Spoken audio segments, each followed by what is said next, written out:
สวัสดีครับ FC ที่เคารพรักขากแพงพร้อมทั้งเพื่อนๆแฟนๆชาวกรีเตอร์หรือว่าแฟนเพจ Facebook ชาว YouTube ที่เคารพรักขากแพงเนาะมื้อนี้ก็สิมาแนะนำการเป่าแคนหรือว่าแนะนำการเป่าแคนหรือว่าสอนเป่าแคนนะพี่น้องครับผมพื้นฐานเพิ่นว่าสอนแบบพื้นฐานเนาะสอนแบบพื้นฐานพี่น้องแบบพื้นฐานเป็นโน้ตลัดแล้วก็แนะนำว่าแคนนะครับการเป่าแคนในเป่าจังใดก่อนสิเริ่มเป่าแคนเฮ็ดจังใดปิดจังใดหูมันมีจักหูมีจักลูกนะครับอันนี้ก็จะมาแนะนำคือแคนมันเป็นดนตรีอีสานพื้นบ้านเฮาเนาะแคนเต่านึงนะพี่น้องเอารวบรัดตัดตอนแคนเต่านึงสิมีอยู่ด้านละ8ลูกนะครับด้านละ8ลูกนับตั้งแต่นิ้วโป้งไป1 2 3 4 5 6 7 8นะครับอันนี้ด้านขวาแล้วก็ด้านซ้ายก็นับไปคือกันเนาะตั้งแต่นิ้วโป้งไปหอดนิ้วก้อยนี่ลูกที่1ลูกที่2ลูกที่3ลูกที่4ลูกที่5ที่6ที่7ที่8นะครับและที่นี่แคนก็ต้องเป็นแคน A minor ได้พี่น้องมันจังจะตรงกับตัวโน้ตเพิ่นเนาะเพิ่นเอิ้นว่าแคนพื้นฐานมันจะมีลูกจังเนาะคือลูกนิ้วโป้งถ้าสมมุติว่าเฮาสิเป่าไล่ไม่เนอเนาะไล่ใหญ่ไล่ไม่เนอไล่รองใหญ่ก็สิมีลูกจังนิ้วโป้งเพิ่นเรียกลูกจังนี่นิ้วลูกจังแต่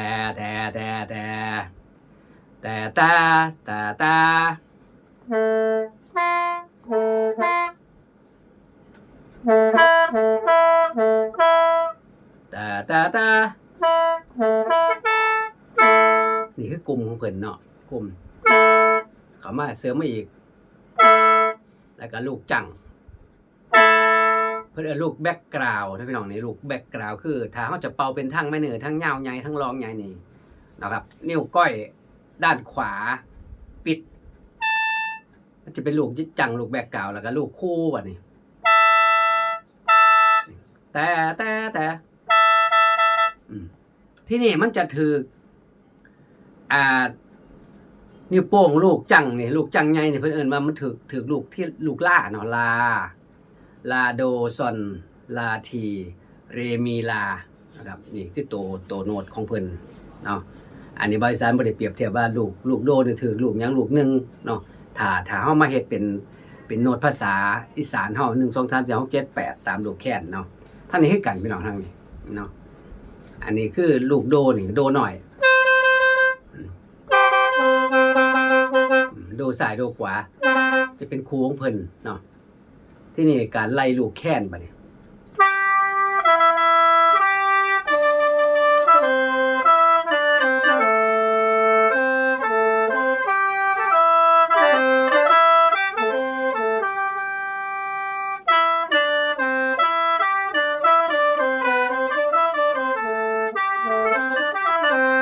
นี่คือไล่ทางทางรองใหญ่ไล่ทั้งซอยบัดนี้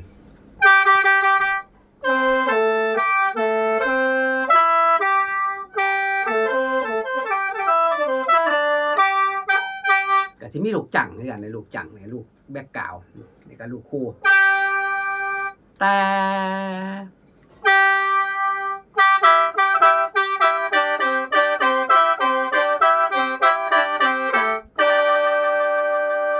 อันนี้เพิ่นเอิ้นว่าเกรนทั้งซอยเนาะตะละละละละละตะตะละตะตะละตะตะละตะละตะละตะละตะละตะตะละละละละละละง่ายคือลูกซอยเฮาก็ต้องปิดเนาะปิดหูนี้ไว้เลยก็ได้พี่น้องปิดหูนี้ไว้เลยก็ได้การเป่าทั้งซอยเนาะครับเพิ่นว่าลูกแบ็คกราวด์นี่ครับปิดไปเลยนี่ก่อยนี่ปิดไว้เลยนี่เพื่อมันบ่ให้มันหลุดเพื่อบ่ให้มันเป๋นี่คือเป่าทั้งซอยเนาะเฮาก็เอาลูกเสพใส่กันลูกที่7ลูกซ่อนเนาะลูกซ่อนด้านซ้ายมือคู่เพิ่นลูกขวาก็ซ่อนคือกันซ่อนนี่ซ่อนมีซ่อนมีเรโดซ่อนมีเรโดซ่อนมีเรโด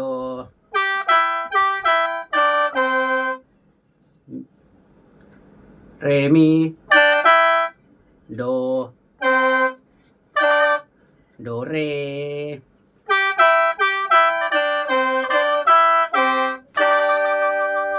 อันนี้คือไล่เกินทั้งซอยเนาะทั้งซอยทั้งเมเจอร์เพิ่นเอิ้นเมเจอร์มันออกเมเจอร์เนาะถ้าเป็นไมเนอร์มันต้องออกทั้งใหญ่บัดนั้นพี่น้องครับผมนี่คือหลักการง่ายๆเนาะเพียงแต่ว่าเฮาติดลูกแค้นไว้เฮาติดไว้ให้มันถูกลูกใดเป็นลูกใดนะครับถ้าจะเป่าเป็นทั้งรองมันเนี่ยปิดหูนิ้วก้อยทั้งขวานี่ลูกที่8เนี่ยมันก็จะมีลูกเสพเพื่อนลูกเสพลูกคู่เพิ่นนี่ลูกที่7เนี่ยลูกมีเนี่ยครับมีกับลามีกับลาหรือว่า7กับ8เนาะลูกคู่มันก็ล่ากลางแล้วก็มามีด้านซ้ายเนี่ยก็มาลงลูกล่าใหญ่ด้านขวามือนี่คือกลุ่มไมเนอร์เนาะกลุ่มไมเนอร์เป็น A ไมเนอร์นะครับแตนนี่ก็คือลูกโดโดขวาโดซ้ายนี่นั่นแตนนี่เขาก็ปิดไว้เลยนะครับปิดไว้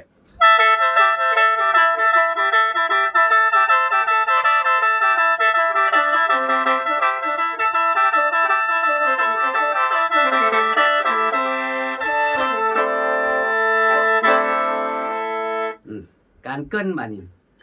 ตาดาตาดาตาดาตาดาตาดาตาดาตาดาตาดาตาดาตาดาตาตาตาลาลาลาลาลาเอาเสียงเป็นบรรทัดฐานได้พี่น้องเนาะ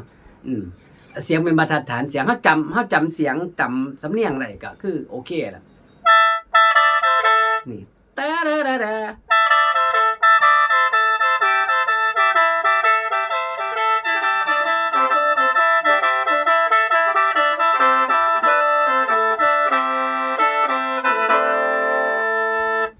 ว่าเกลิ่นทั้งรองใหญ่เนาะที่แหละเขากับเป่าซาซะก่อนอันนี้เอาในหลักการเป่าส่วนยังบ่ทันได้เอาเทคนิคได้พี่น้องเทคนิคการปล่อยลมการปล่อยตาแดนี่มันสิขึ้นอยู่กับเทคนิคการเป่าอีกนำเนาะอันนี้คือเฮาสูบเข้าสูบออก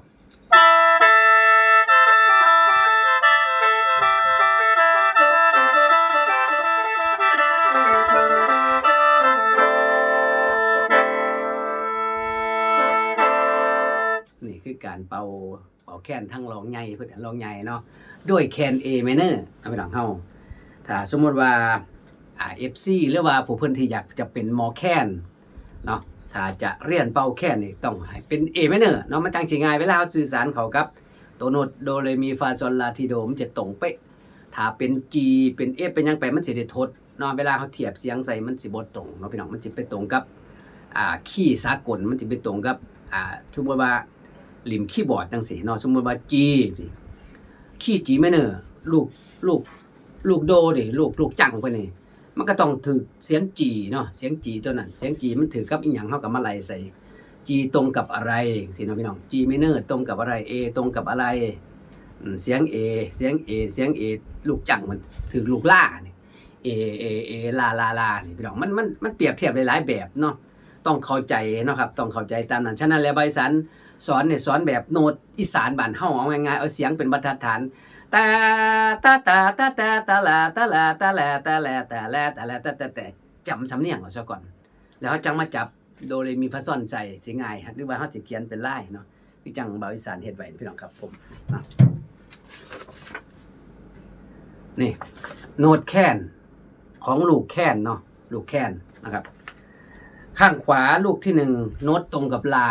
นะครับตรงกับลาโน้ตตรงกับลาเด้อเนาะแคนA minorนะครับลูกที่2โน้ตตัวโดเนาะลาละกะโดนะครับตัว2นี่ตามนี่บริษัทนี่บันลูกที่3โน้ตตัวซ่อนนะครับโน้ตตัวซ่อนลูกที่4โน้ตตัวลานะครับลูกที่5โน้ตตัวทีนะลูกที่6โน้ตตัวเรนะครับเรนะลูกที่7โน้ตตัวมีลูกที่8กับตัวล่าหน่อยล่าต่ำออกเทปสูงนะว่าไงสไปล่าสูงออกเทปสูงนี่คือ คือหลักการไอ้ของโน้ตอีสานโน้ตลัดนะครับเนาะอันนี้ด้านขวาด้านซ้ายคือกันนะพี่น้องด้านซ้ายก็คือกันเนาะด้านซ้ายมันจะมีหนังสือกำกับอยู่ที่บายสารสอนมันจะง่ายขึ้นเนาะโน้ตพื้นฐานแคนเอเมเนอร์เนาะแคนเต่านึงก็จะมีอยู่16ลูกด้านละ8เนาะนะด้านซ้ายพี่น้องด้านซ้ายเฮาก็ติดไว้เลยเนาะมันจังสิง่ายติดไว้จังซี่มันจังสิจำง่ายเวลาเฮาไล่หาเนาะครับเนาะลูกที่1อันนี้โป้งขวานี่ลูกที่1นี่ลูกที่1โน้ตตัวโดสูงเพิ่นโดสูงนะลูกที่2ตัวที่นะครับแล้วก็ที่3โน้ตตัวเรนี่ด้านซ้ายมือนะลูกที่5โน้ตตัวฟานะครับฟาลูกที่6โน้ตตัวซอนลูกที่7โน้ตตัวฟาลูกที่8กับตัวซ่อนสูงมันเอื่นซ่อนสูงนี่คือหลักการของแคนเต่าหนึ่งนะแคนเต่าหนึ่งจะมีอยู่16ลูกด้านละ8ด้านขวาแบ่งออกมาแล้วจังสี่เนาะ1 2 3ไล่ไปตามนี้นะครับนับแต่นิ้วโป้งไปหานิ้วก้อยด้านซ้ายก็คือกันนี่นับ1ตั้งแต่นิ้วโป้งไปหานิ้วก้อยกัน8ลูกเป็น16เนาะบัดนี้ขี้จะบ่ตรงกันนะพี่น้องขี้จะบ่ตรงสมมติว่า1 2 3 4นี่ข้างขวามันจะถือลูกล่าข้างซ้ายมันจะถือลูกมีได้บัดนี้นี่คือครูกลุ่มของเพิ่นเนาะเนี่ย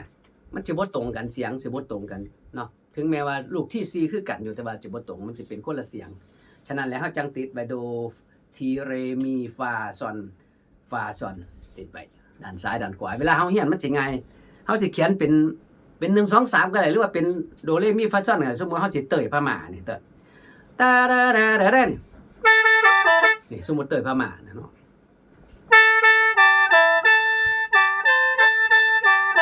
เฮาก็เขียนติล่ะลาลา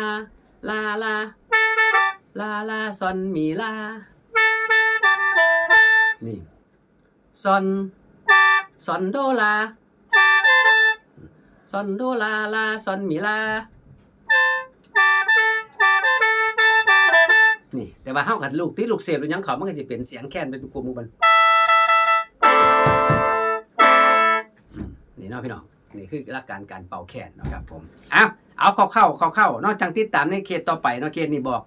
กซับนี่ซะก่อนนะพี่น้องเอาไปเทละนิดเทละน้อยเพื่อความแม่นยำจะได้จำง่ายเนาะแฟนFC หรือว่าลูกศิษย์ลูกหาหรือว่าผู้เพิ่นอยากเป็นหมอกะตามนี้เนาะพี่น้องตามนี้หรือว่ามีจะได้ก็คอมเมนต์เข้ามาครับผมฝากพี่น้องเฮาติดตามกันแล้วกันเด้อเนาะแฟนๆซอยเป็นกำลังแรงใจแล้วก็สืบสานวัฒนธรรมการเป่าแคนเพิ่นว่าพอกันในเคสต่อไปครับสวัสดีครับ